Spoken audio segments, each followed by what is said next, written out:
Happy Wednesday, everyone. I am your host, Shameika Rhymes, and this is Soulibration. So please let me know where you are watching from and how you're doing this evening. I know we're all excited about tonight's show. But first, make sure you share this with your network and feel free to drop any questions in the chat because we are going to refer to the chat and throughout the show and grab some of those questions, and my guest is going to answer some of those. So make sure you drop those questions there. So tonight, we are continuing the conversation on breast cancer in recognition of Breast Cancer Awareness Month. In 2020, Ananda Lewis, the former MTV VJ, host, carpenter, content creator, and my friend, revealed her courageous battle with breast cancer.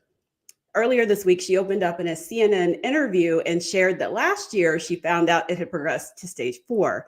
So we're honored that Ananda's here tonight to share updates on her diagnosis and journey and her unique approach to treatment and how she remains resilient through it all.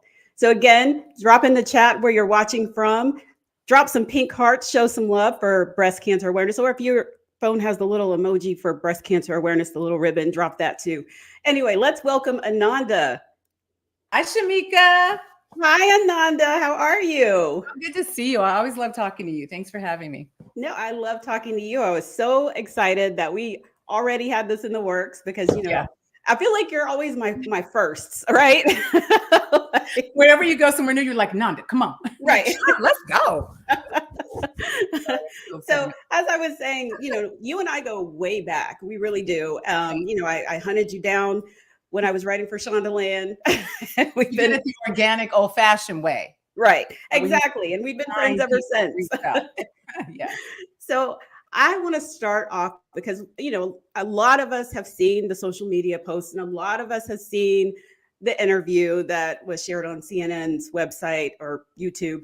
So, and there's been a lot of concern, questions, all the things. So I want to start it off by asking you, I know I just asked you a second ago, but like a really real question. Real question. How are you? Like, give me some good news. Let me just back up and say I'm super grateful to my bestie, Stephanie Elam, one of the best reporters at CNN. We got to sit down with another one of their greats, Sarah Seidner, who's going through the same thing as me. Hopefully you all watched it. But I could tell, there's no but, full stop. They're awesome. And I had a great time. Yes. I could tell that most people did not for themselves go look at the full interview, though, because around 1 o'clock yesterday, my phone went, and I haven't caught up since. I woke up with 56 texts going, what is going on? Mm-hmm. What is happening? Yeah. And I think what happened is other outlets took pieces, as they are wont to do. This is media, right? We know eyeballs. We want the catchy headline for the story. Okay, I understand it. I did media 20 years. So they took the pieces of it and didn't tell the full story. You would have had to gone to the actual sit-down conversation to get the full story. And so people are texting me like, oh my gosh, I'm just sending you love. I just hope you're okay. And scared my god babies. Like, it was nuts yesterday and most of today. What I would like to clarify is that last year, like you just said a minute ago, last year, October, is when all the craziness started happening in my body. That's when things got worse. That's when I got elevated, I guess, to a stage 4. Those things sound scary to people. I get it. That was a year ago. Today, I am fantastic. All of that led me to better solutions. And I think I said this in the interview, you have to keep your mind and intelligence open to new things, even things you sometimes may not be down with.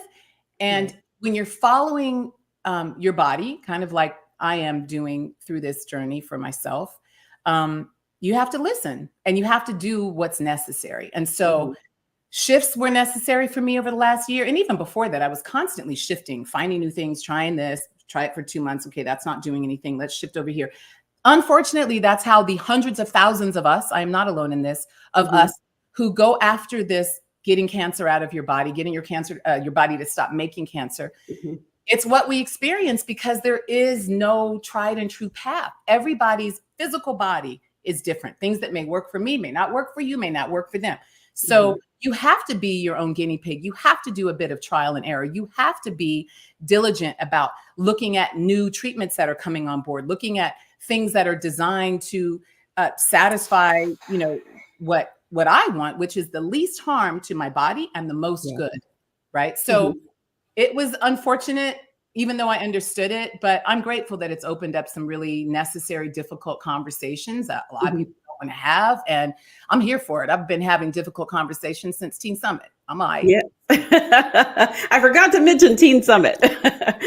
Well, only my starting ground. It is great to hear that you're doing fantastic. So I'm really doing well. With that said, are you still out of stage 4? I don't know if it goes backwards at all or how that works. The problem. Even so, they call it a stage 4 when it's gone outside of the original area, right? So as soon as it left my breast, well, maybe not, because stage 3 was lymph. So maybe there's a gradient as to how far out it goes that they stage it. I don't know. A lot of the words, although we get really attached to them, are meaningless. If your body is in distress, the level of distress is only going to matter if it's to a point where you might be about to die, right? I'm not there. Right.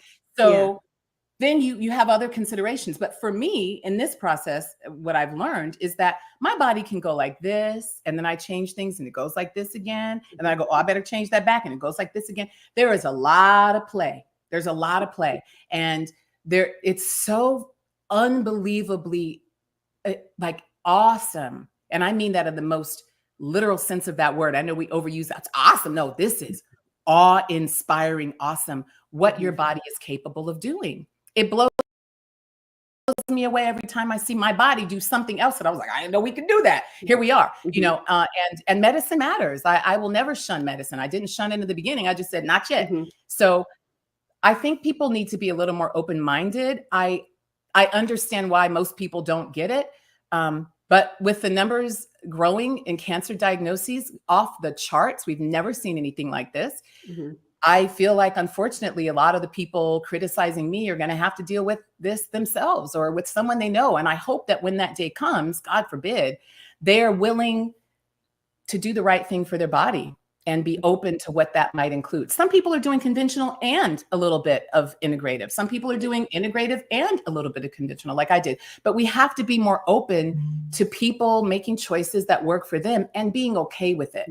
That's a huge problem in this country anyhow, on a variety of levels, not health, right? We want to ridicule people that aren't like us. We want to smash people to the ground when they disagree. What it shows is that you're not confident in what you believe. If what I believe can shake you so quickly, like, do you really believe that? Or are you just hoping that it's true? Just open your mind and see what's true. Let the fear go, let the panic go, and say, let me look up some studies on the National Institutes of Health. They publish all kinds of great studies on all kinds of things that are killing cancer, cannabis included.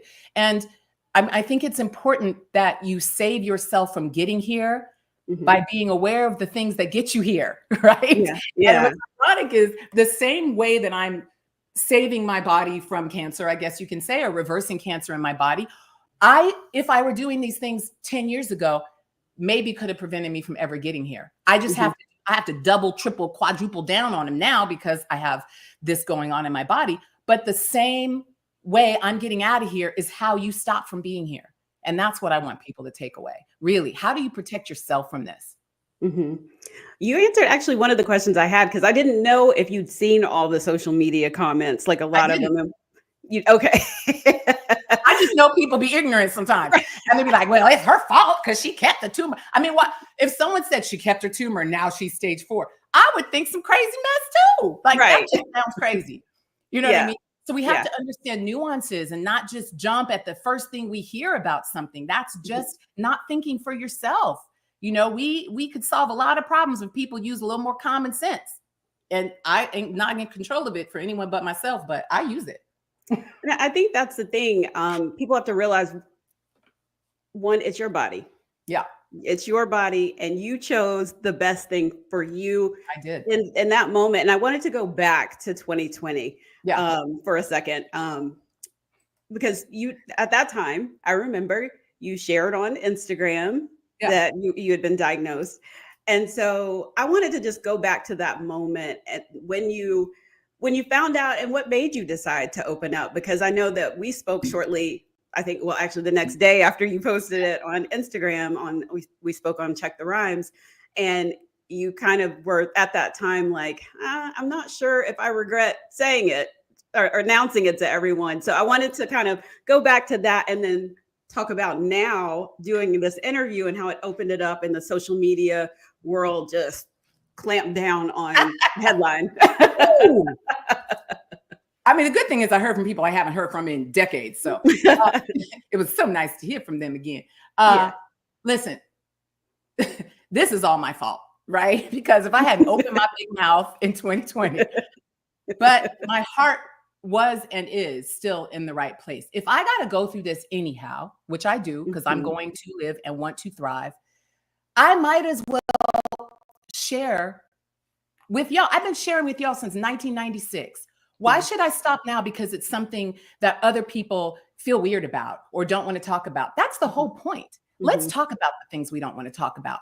Let's even talk about the worst case scenario people have been carrying around in their minds about me for 2 days, death. Let's talk about that. All of us are dying all the time. I don't even know the right story. Maybe it'll help me remember. 5 minutes before I jumped on here, I just saw flooding social media. Someone died who used to be in a boy band. Oh, Liam Payne, I think was the name, One Direction or something. He fell off a third story of a balcony in a hotel. You do not know. Nothing is promised to you and no one owes you a thing. You should be grateful to be in this life. Do whatever you can to hold on to it. But there are so many people saying that who aren't even drinking enough water every day. Yeah, I'm talking to y'all. There's so many people who are still drinking soda, chugging it like it is the water they should be drinking. There are so many people who refuse to exercise. There's so many people who are still smoking and drinking tons of alcohol. I'm guilty of all those things, right? But turn your gaze to yourself because nothing is promised for anybody. And so with that mentality, because that really is how I feel, doesn't mean you're going to do everything perfect. You're still going to have okay, life is going to be what it is. Right. But at least if you know, this ends for me at some point. And how do I want that to go? How do I thought a long time when I was stuck in my bed for 8 weeks about what I wanted my death to look like, because I had to, and it wasn't scary. And I was crying, but for different reasons. I wasn't scared. I was crying from the pain, but it's important to face facts. No one gets out of here alive. Yeah. So with whatever time you have, what are you trying to do with it? How are you going to treat your body? Some people say, well, if I'm going to die anyhow, I'm just going to do whatever. Cool. That's your choice. Fine. And some people say, I want the best quality of this I can have for as long as I can have it. That's where I stand. And I knew looking at conventional for me back in 2020, really 2019, when I first went through all of it, because see, I have a lag in sharing. You heard about that a year later. You heard about this a year later, because when I have to fix something in my life, I go cocoon.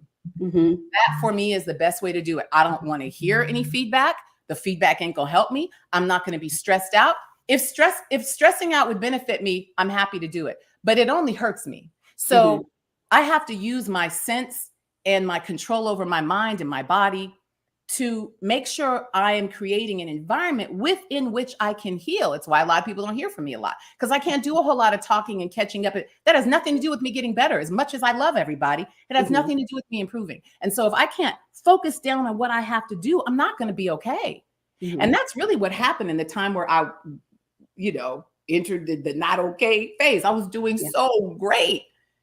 And then I stopped being able to access the things I was accessing. A lot of it was financial, to be completely honest. That's when you saw me pivot and try to do more entrepreneurial stuff. And I put out all the stuff. That is me trying to earn money to pay for my treatments and survive. And if I didn't have angels step in and cover things for me, I wouldn't have been able to do any of it. This path is ridiculously expensive. And I know the conventional path is too, but insurance won't touch you this way. You know what I mean? So it's really all on you. And a lot of people have the idea about conventional, well, they're trying to make money. I mean, maybe, but everybody's trying to make money. Like the integrative approach is trying to make money too. They were more expensive than conventional. So none of that is really valid or relevant. It's like, what do you need to do? Figure out how to do it. Buckle down so you can do it. People who have gotten in really good shape at least once in their lives by working out know exactly this process, right? You have to do it every single day. You take days off, you feel the difference in your body, and it hurts even more when you start again. These cycles, these processes are common in a lot of different areas of life, and they apply to this journey too. But to answer your question, I still feel like I did the right thing. I need women to learn from my mistakes. I need them to learn from my victories. I need them to learn from my fortitude, that you can be okay. Anyway, you could be okay.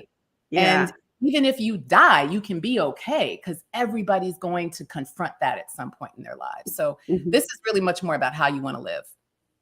I love that, because I think when you hear breast cancer diagnosis, it does go to straight like panic, and then hearing that everybody with their comments and saying, "Oh, well, she should have done this." Well, I mean, if you had done that, then you don't know what the hell you're talking about. You don't know what.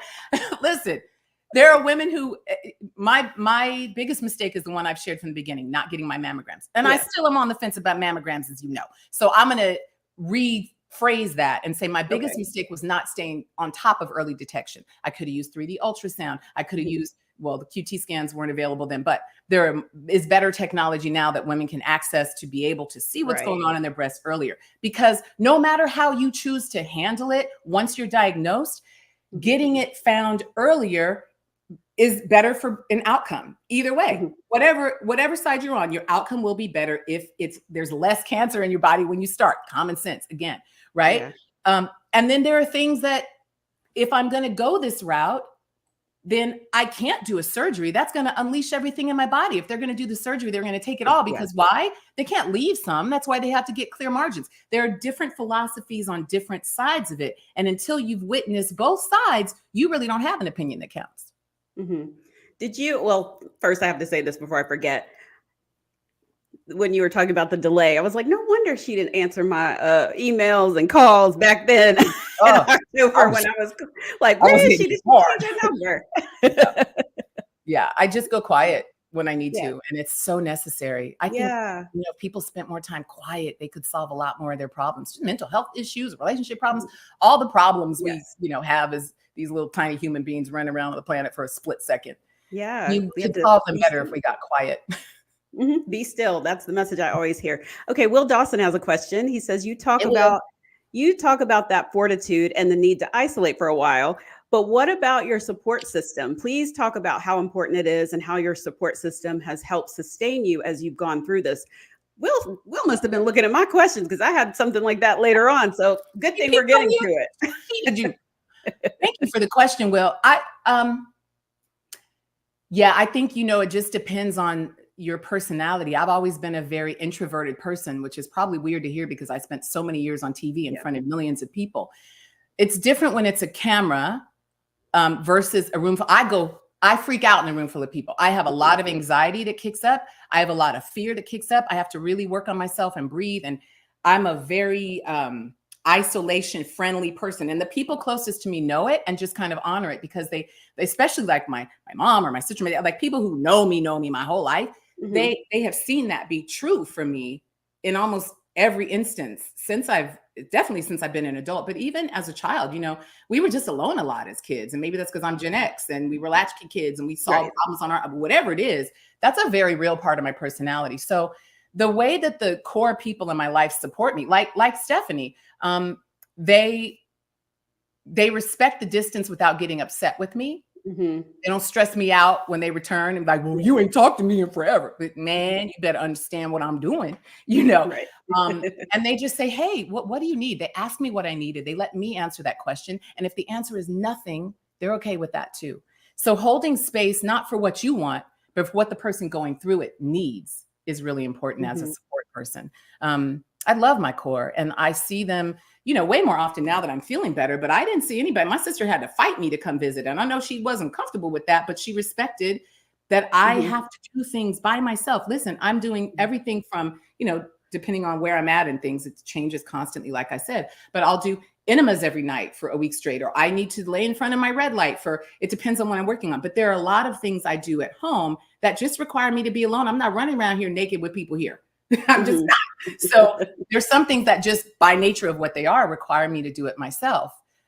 Probably my son has seen more than anybody, because that's my baby. He's with me a lot of the time. And he's seen some pretty harrowing stuff that he has grown from and helped me through. And I mean, we've had some beautiful experiences together because of this. Weird to say, it's true. Thank you for answering that. Now I need to figure out where I was in my questions, because I've jumped all over the place.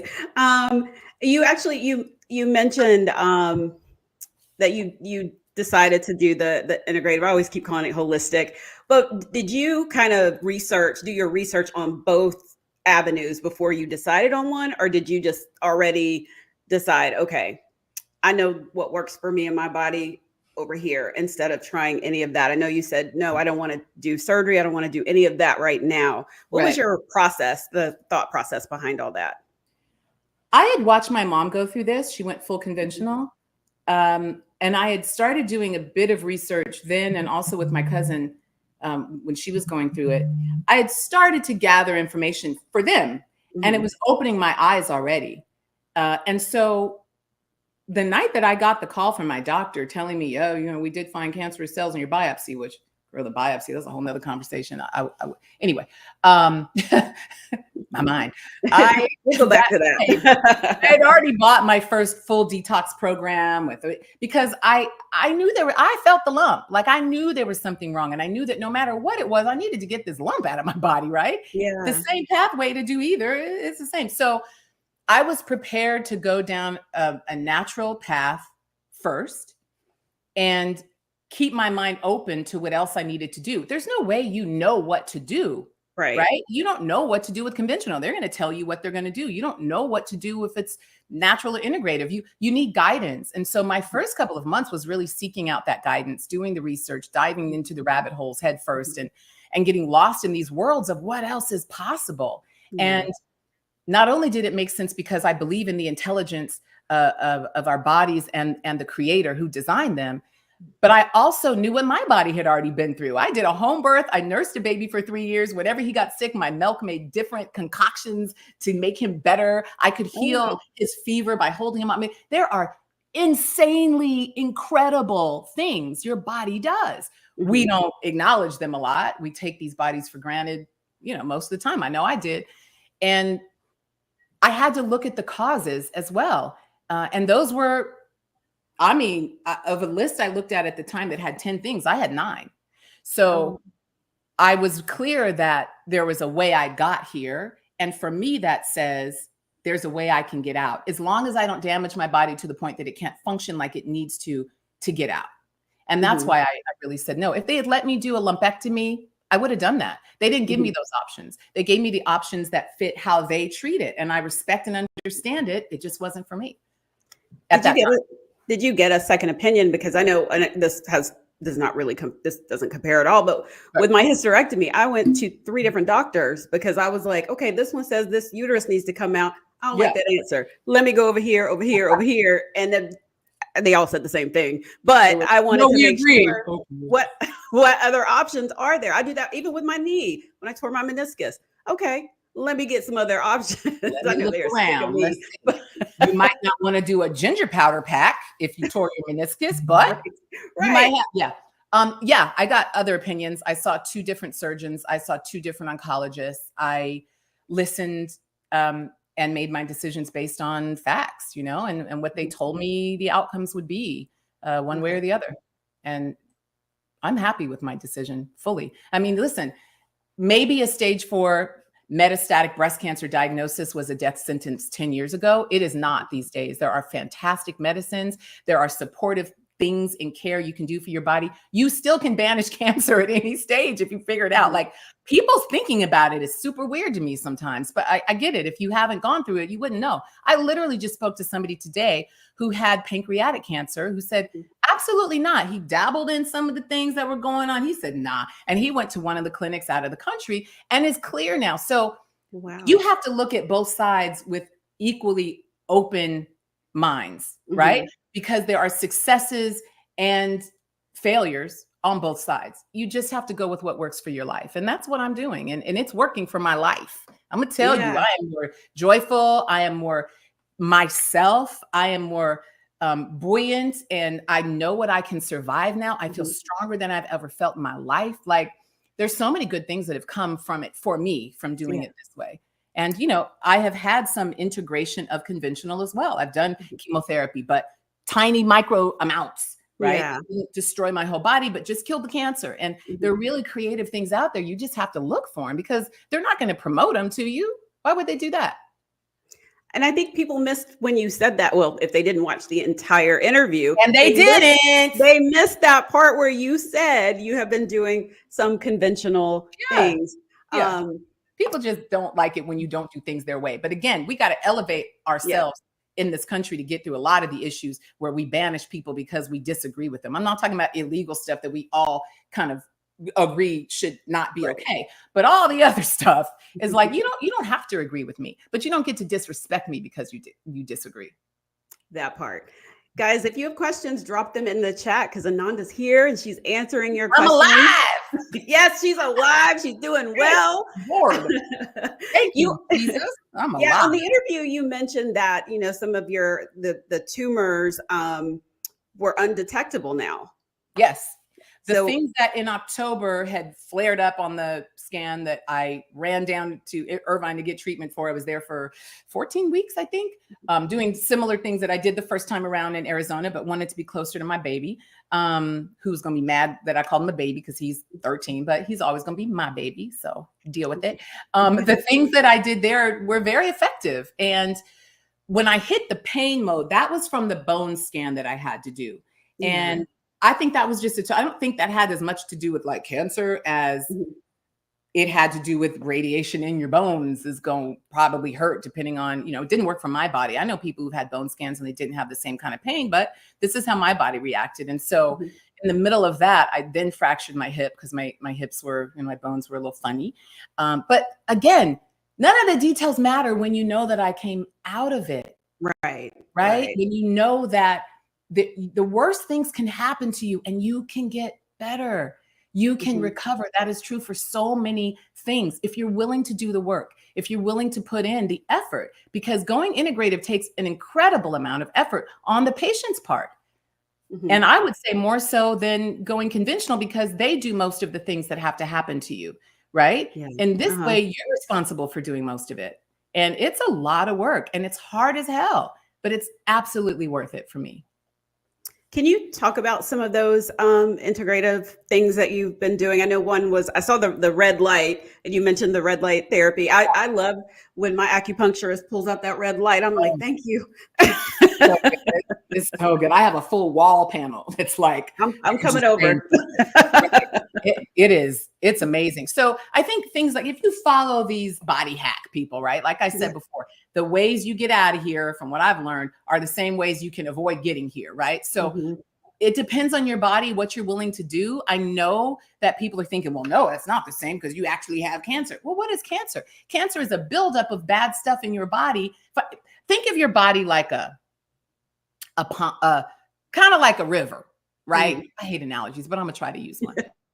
It's like if stones were put in your river and the water stopped being able to flow, what would happen? You would get growths of all kinds of weird amoeba and algae and nasty stuff that started stinking. This is kind of how cancer functions in our body. So you can blow up the river and then let it settle. That's one way to address it. Or you can try to remove those rocks and start to let that river flow again, because once it starts flowing, it recovers. And that's how your body is. Once you start getting things back right, like they're supposed to be, you can start flowing again and recovering again. And it's a slower process for sure. But for me, it's a more normal for the body. My body understands this process, right? And will do what I get it to do. So that looks like, it could look like a number of things. What I've done have been high dose vitamin C IVs followed by hyperbaric chambers. You want to increase the level of oxygen. Cancer cannot survive in a fully oxygenated environment. A lot of people have that wrong with the alkaline, but doesn't matter. The fundamental thing you got to do is change your diet, because sugar feeds cancer. That's been pretty well proven. I mean, even the industries that do chemotherapy, including conventional and the integrative that I have, they know that, because they give you the integrative approach anyhow, the insulin potentiate. So they give you a little bit of sugar or insulin to open up the cancer that's going to try to get that insulin first. It's greedy. It feeds itself first on the sugar. And in that sugar, they have the chemo. So they do it in a really creative way that preserves the rest of your body so that you have your immune system intact to be able to keep fighting hard. And that was a huge help for me. I mean, that was probably one of the most impactful things I did. And the reason it didn't hurt my body in addition to the very specific ways that they do it, is because I was also doing all these IVs from, oh gosh, I did methylene blue. I did, I said the vitamin C. There's a whole list of IVs. And, you know, once I go through something, it kind of goes to the back of my brain on the back burner. Curcumin was amazing for me. That's the active ingredient in turmeric. You can get it in an IV. Sweeps inflammation away. And inflammation is one of the biggest drivers of cancer. Yeah. So, and many other diseases. I mean, people have to do their own research and start figuring out what's really going on, because you're only getting part of the story when you're only looking at part of the solution. And as much as I could sit here and tell you every single thing, people aren't going to believe it from me. You know what I mean? Like, well, man, you still at stage 4. Fine. Be sarcastic, whatever. God forbid you ever get to this place and have to go down these roads. Yeah. You're going to see what I'm talking about. And you're going to say, oh my gosh, this might actually work. Oh my gosh, I got to move my lymph. If I were to go back 10 years, knowing what I know now, here are the things I would do. A monthly detox. That could be a fast for 17 hours. You could even be doing a little bit of daily gentle detox by doing some intermittent fasting, which a lot of people do haphazardly, but you could do it consciously and get huge benefits from it. Everybody needs to increase their water. You saw that post from last year from me. Like, nobody's drinking enough water. And I know better, and still it's hard to get in. I drink a lot of coconut water when I'm not doing keto, because that's even better hydration than water. It's H3O2, and that has minerals and electrolytes and all the things your body needs. Your body's really basic in terms of how it's built. But like with any vehicle, when you start putting junk in the engine, you're going to get junk out. It's going to get messed up. And so again, no alcohol. Cut back the sugar as much as possible if it's not fruit sugars. And even then, if you're actively fighting cancer, you don't need a whole lot of those. Lymph movement. Our lymphatic system is kind of like the silent detoxer. We have our, bowel, elimination system, the big one, which is the pooping and peeing. Y'all just be comfortable. We're all grown. We're all grown. Gotta excrete the bad stuff, right? And we know, based on everything we see all the time, every day there's a new, now it's black, pot, dish, kitchen utensils. Black kitchen utensils are now toxic and they have forever. Man, I've been using those for 6 years. You know what I mean? You're going, everything around me is going to kill me. Some of that is true, but your body has been designed brilliantly, and you have ways to get those toxins out. Now, if you're not going to the bathroom, you're probably blocked up with a lot of toxins. If you're not drinking enough water, that river is not flowing. That's one of the things that's backing you up. Reduce your toxic exposure. I had to change my makeup. I had to change my skincare. Now I use a skincare that's dang near edible. I mean, I've tasted it just to make sure it was, and it's fantastic. And y'all hear me talking about all the time on my IG, Herbal Face Food. It is fantastic. That's all I have on my face right now. I don't have any makeup on except for mascara, lip gloss, and Herbal Face Food. So it's about what? You don't have any makeup on? What?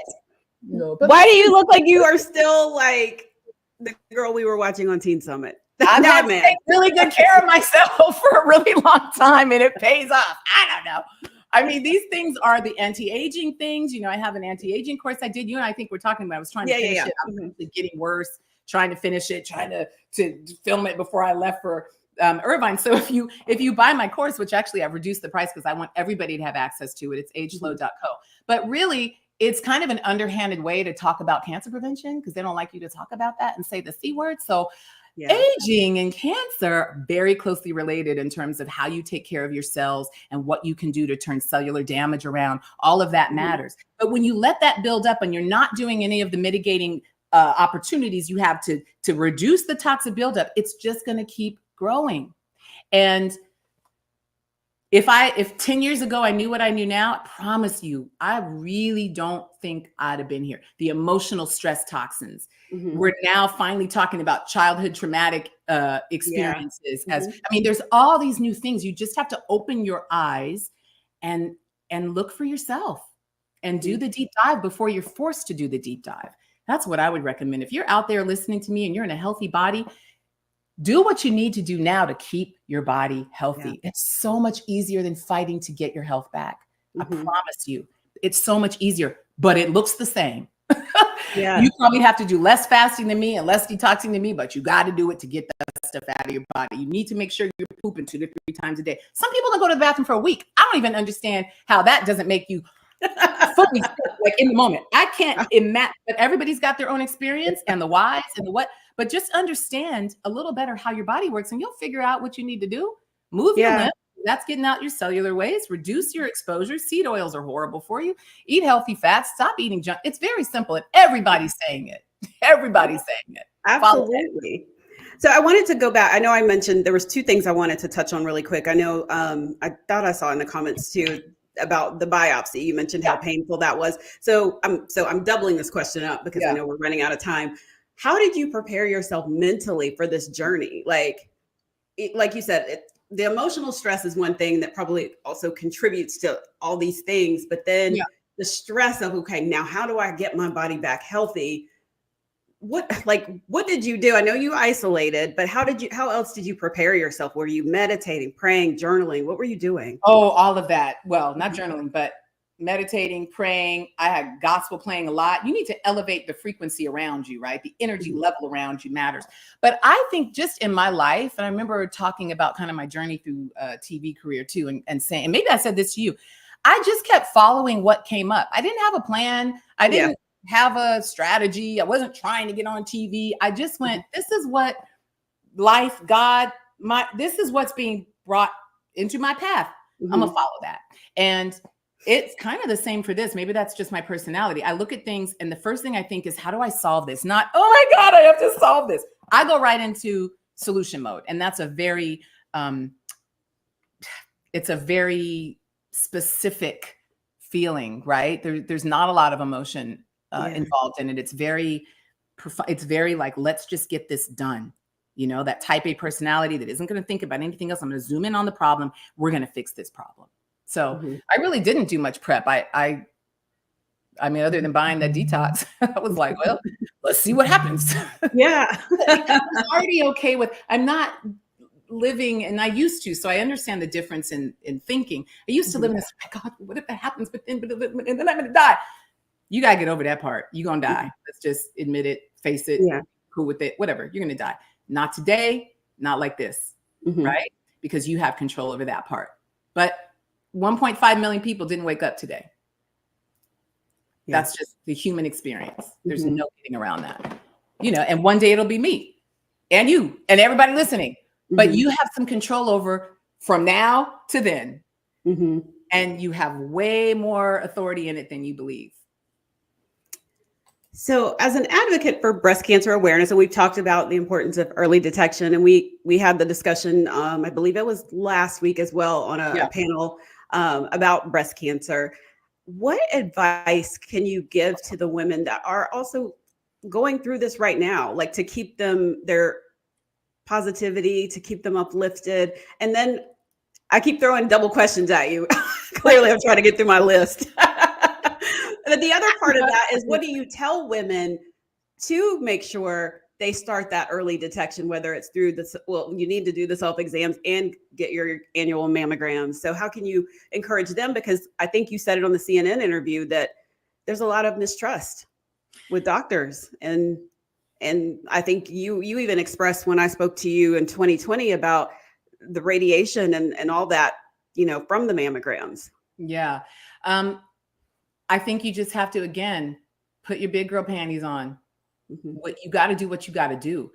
Those of us who have crossed into motherhood, those of us who have pushed through college, those of us who have, and this is everybody, right? I'm creating a category that is everybody. Everybody has had to push through something to get where they are in their lives right now. Whatever that grit, whatever that tenacity, whatever you used for that, you use it for yourself.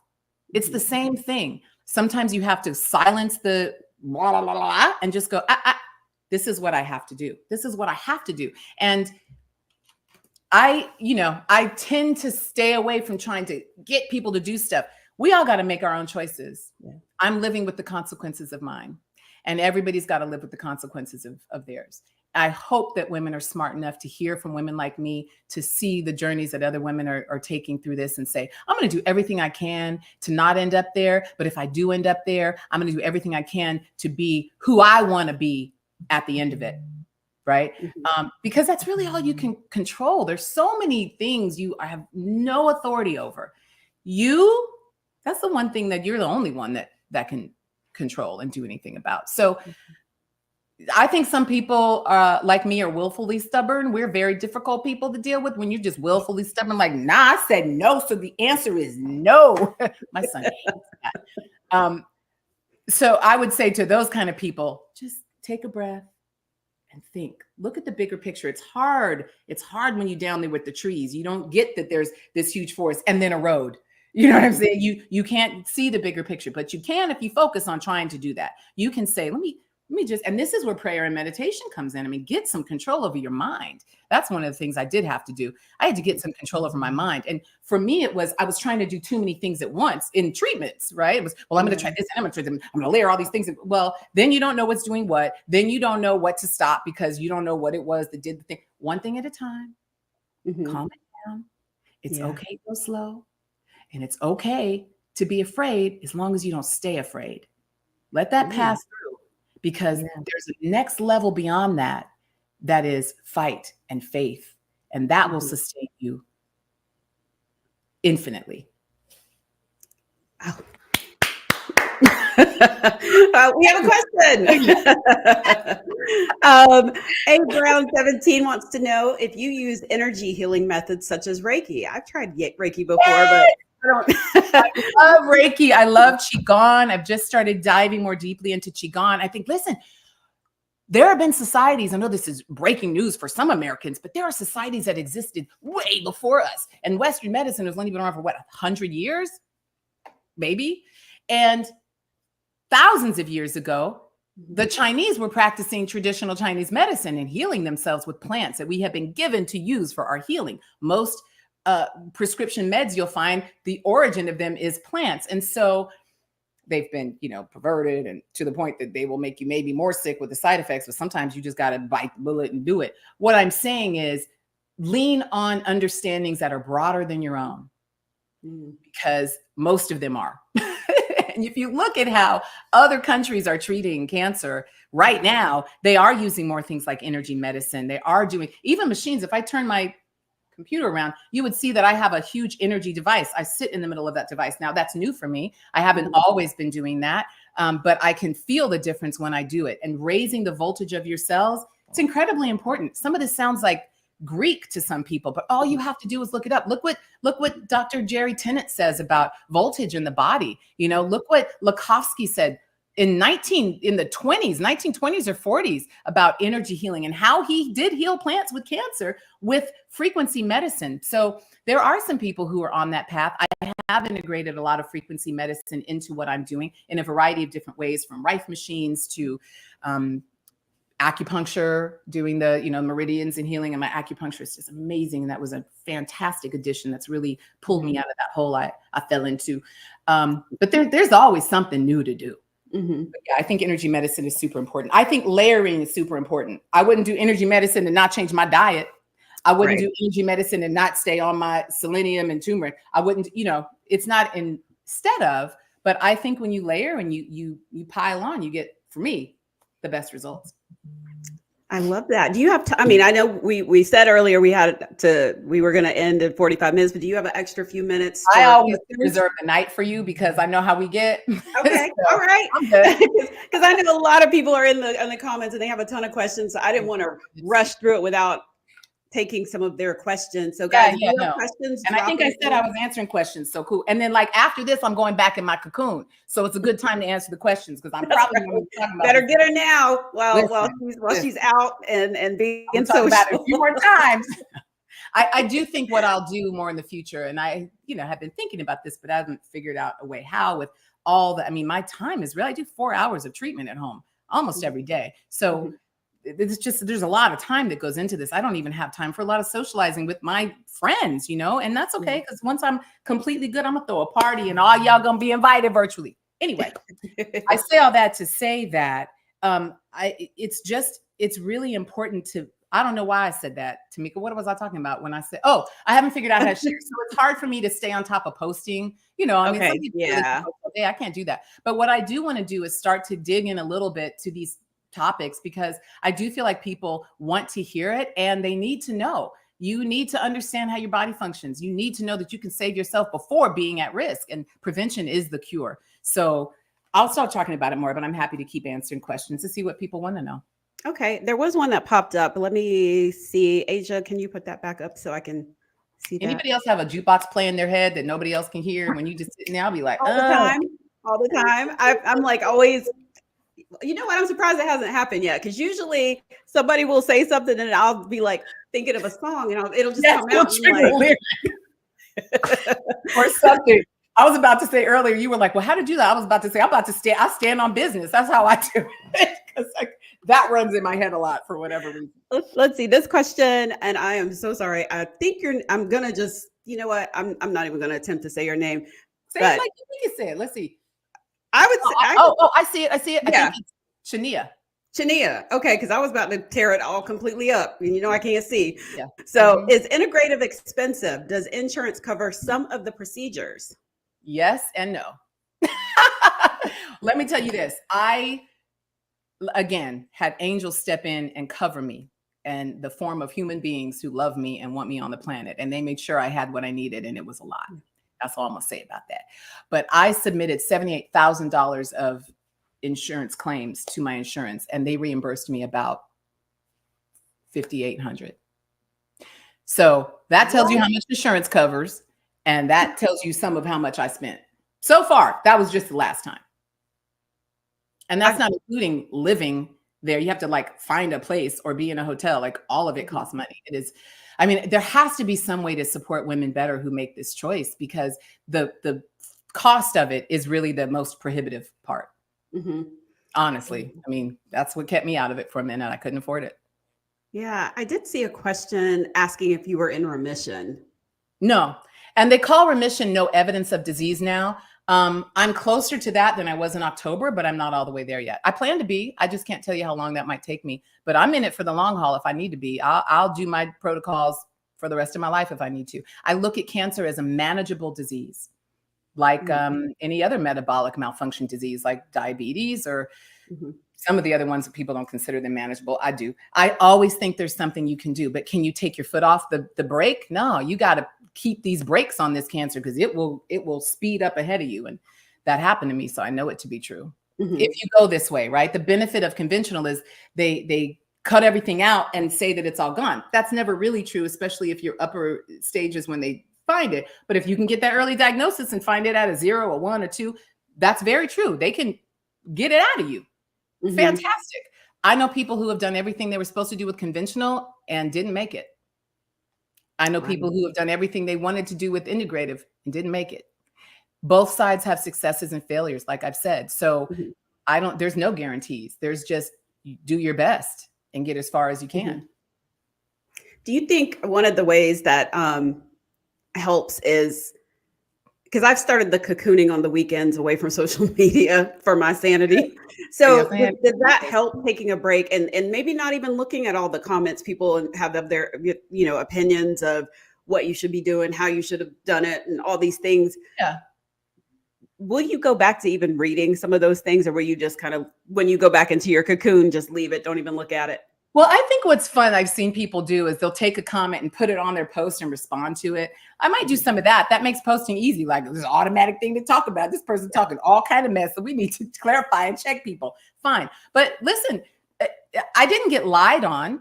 I didn't have surgery. I did make choices that I knew people were going to disagree with. People closest to me in my life disagreed with them when I was making them.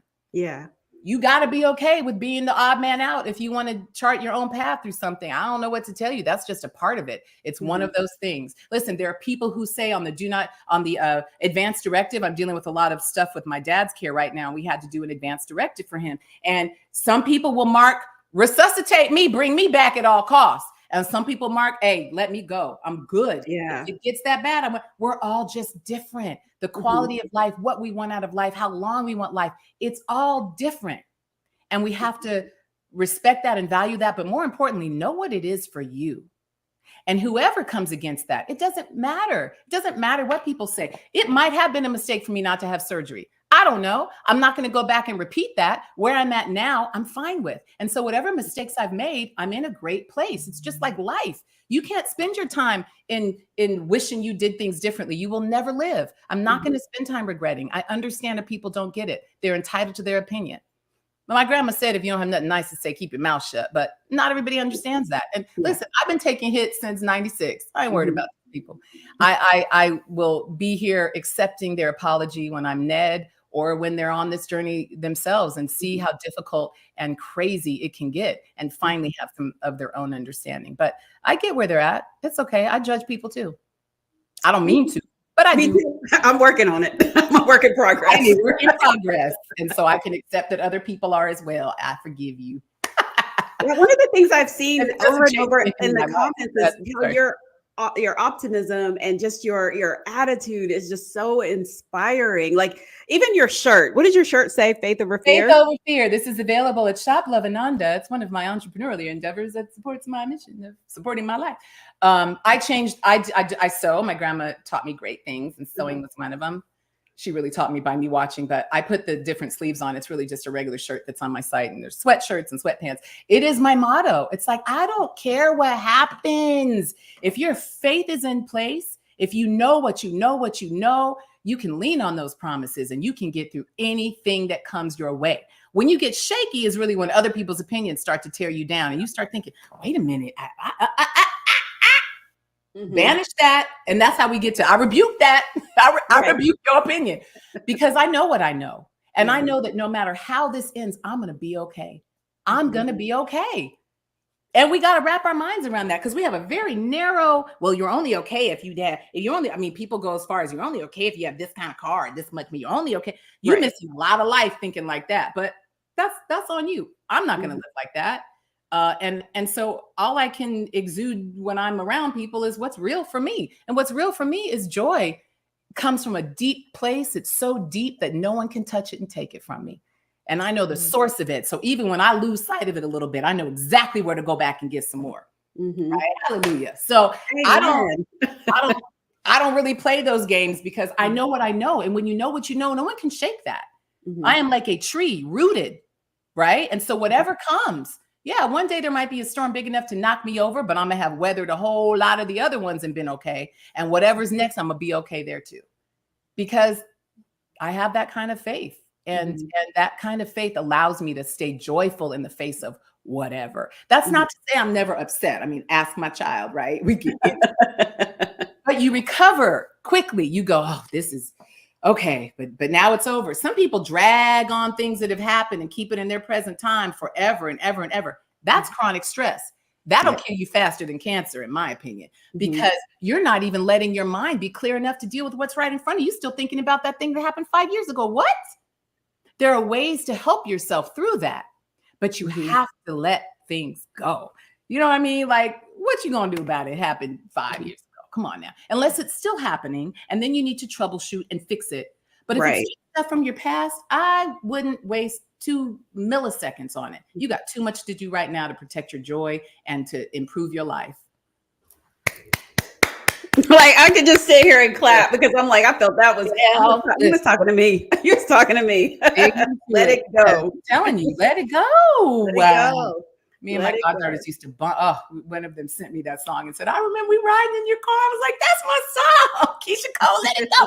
You got to use music. Music is that universal unifier for a reason. Music touches everybody for a reason. It's the frequency of sound. In the beginning, there was the word, right? That sound, the frequency of it, the lyrics of it, the upliftment of it. That's why I listen to a lot of gospel and just a lot of positive music. I'll dip down into some dank music too, but my happier place where I more exist is in the music that uplifts me because running around here just praise and in the house singing and I'm a 80s baby. I was about to say I was a 90s baby. You lie. I was an 80s baby. Close enough.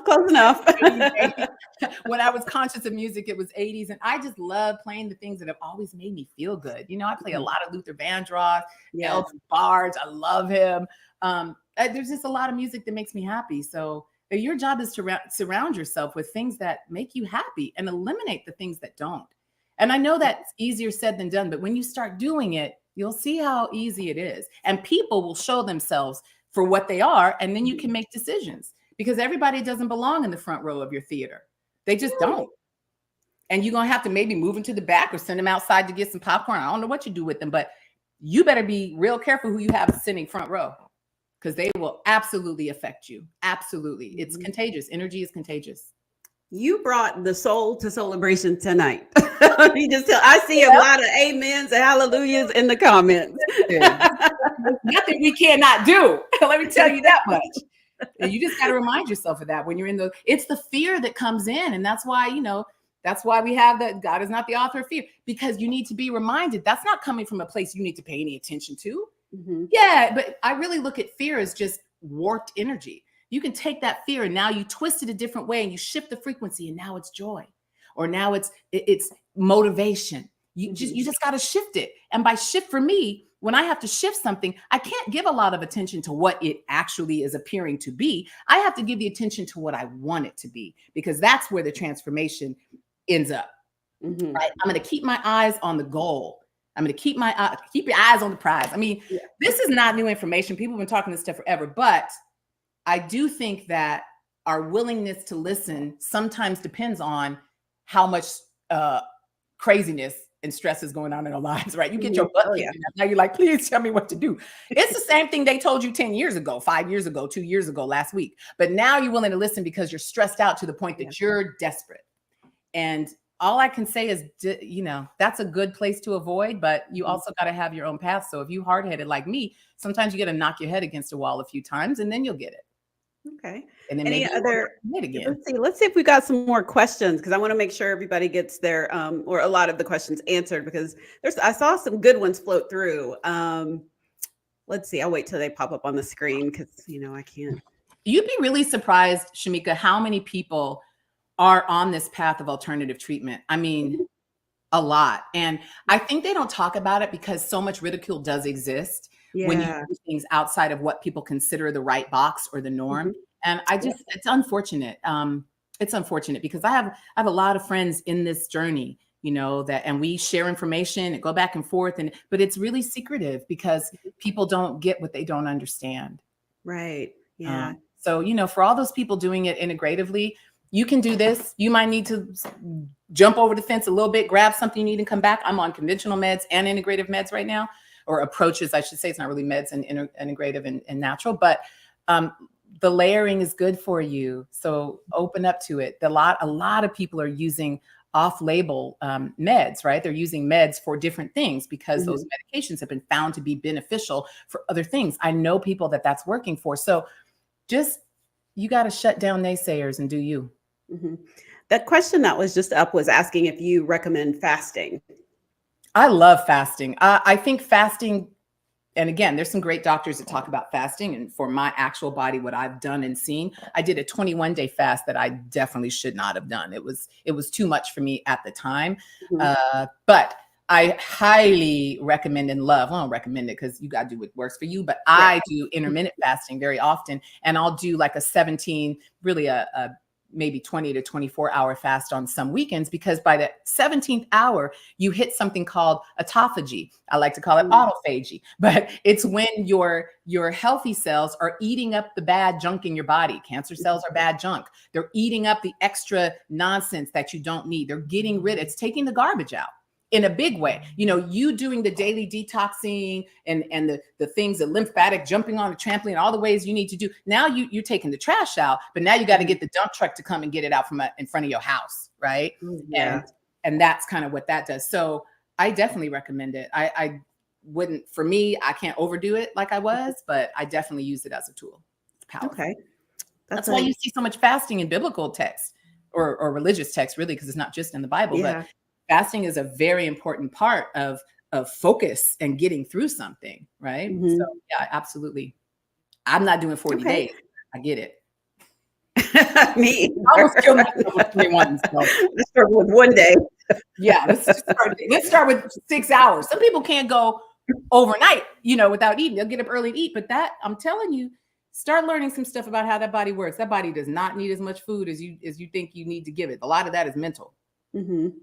I saw a question earlier. Hold on, I'm going to scroll back up through here about that you had some misgivings with mammograms. And was it because you thought the results were inaccurate? But I don't think that was the issue, was it?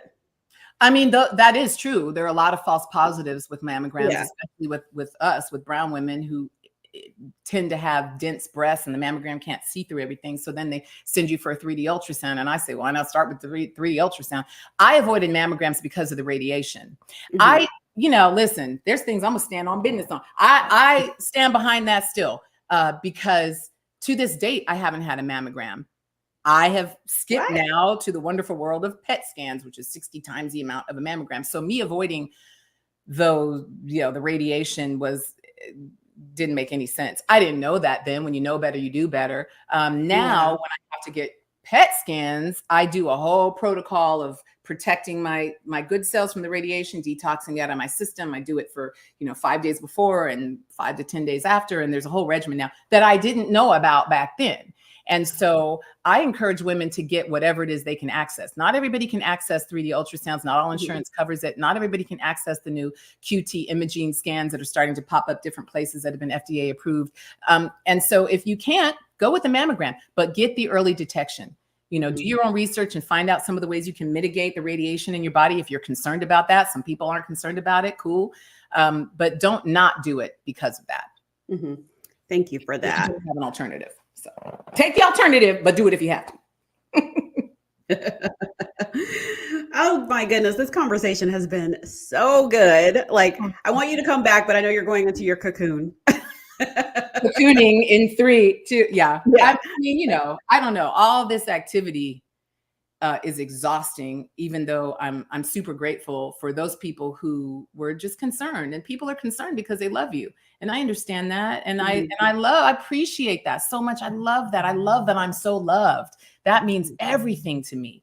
And so I just have to figure out how, from my own energy, resources and output, how I can better manage being able to communicate more with the people I really do love and who I know care about me and who freaked out yesterday when they basically heard old news from last year and I'm already better than, but I explained that to all of the people who reached out to me, and everybody's like, oh, whew, I can't believe they ran with that headline. He's got to understand, headlines. Media. But it does make me question a lot of the stuff I hear about other people now, because I'm like, oh, that might not be true, because I know they said this about me and that's not the whole truth. But they weren't lying, but it wasn't the fuller picture that lets you have more understanding, right? And really understand where I'm at today, because I'm not hanging off that cliff anymore. But I'm happy to be a catalyst for these conversations. Like I said, we've been doing this since '96 together, so we could talk about the difficult things.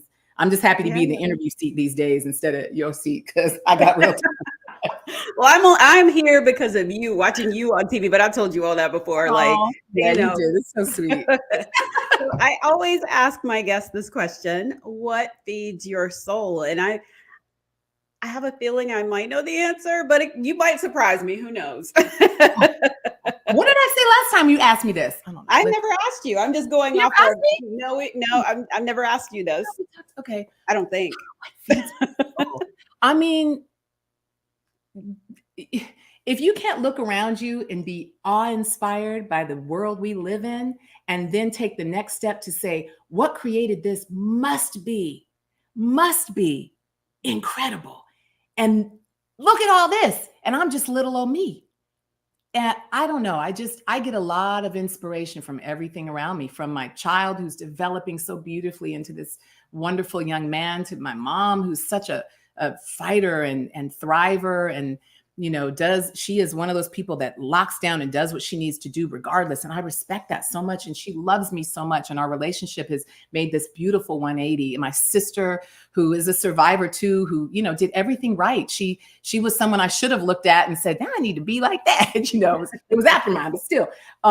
My cousin, Tony, who's an 8-year metastatic breast cancer survivor. It is possible to be out here living a long time, even when your body is tripping very badly. And I look at all of those things. My friends, my best friends, I have about 3 or 4 core peoples. And all of it, just listen, being alive inspires me. Do you know what the chances are that you shouldn't have made it here? To be in a human body at this time on this planet, living this life? You better start figuring it out if you don't know, because the joy is in there. The joy is in the gratitude. The joy is in waking up every day when 1.5 million people didn't. And if you're not one of the 3.5 million who are mourning them, you're even luckier. So I just think every chance you have to be grateful elevates your joy and your awe. And for me, feeds my soul. Oh, I love that so very much. I want to thank you so much, Ananda, for coming here on blackdoctor.org Soulibration and, clearing some things up, because I know a lot of people, I've had people calling me, they're like, girl, and I'm like, What in the world? Yeah. Like, nope, she's okay. First of all, yeah. Thank you so much for having me, Shameika. And I encourage everybody to check out the blackdoctor.org site, because there is so much good information on there. You have to start learning somewhere. And, this is your vehicle. Nobody else can do what you gonna do with it. You are the authority in it, but you need to know how it works to really maximize it. And that starts with information. So start getting the basics. EWG.org is a great place to go. They talk about a lot of the different environmental toxins and how to mitigate them and things you can do. Follow me and I'll start talking more about it too, but just take care of yourself. I know you're really good at that. And I'm so proud of you for always doing what you need to do for your body. I know you've been through some stuff, but we all gonna be going through some stuff. Like, that stuff is how you evolve in life. You can't be here not going through anything. So to everybody going through it, you're gonna get through it. You got to go through it to get to it. So look ahead and see, okay, I'm gonna go through this, but what is on the other side of it? And I promise you it's joyful and better. Yep. Faith over fear. Faith over fear. Yeah. Rock it. Yes. So everybody, for more information on breast cancer, like Ananda, it's like, look at her trying to take my job already. Now head over to blackdoctor.org and check out, all the information and the resources over there. And if you didn't get a chance to check it out, I mentioned this earlier, that we did a breast cancer awareness show last week. That was part 1. Part 2 airs tomorrow. So make sure you check that out. I think it's at 7:00, but double check that by looking on blackdoctor.org's page. And as for me, I will see you guys next week for a Soulibration. And I want you all and Ananda to have a soul-filled rest of the week. And Ananda, whenever you decide to come out of that cocoon, please come back to Soulibration. I want to say hi to my God babies too. They have been my fuel for joy so much in my life, and I love them, and I know they're watching. So hi, you guys. I have 6 of them, and they're amazing. Aw, that's sweet. Well, thank you all. I'll see you next week. Thanks for coming, y'all. Bye.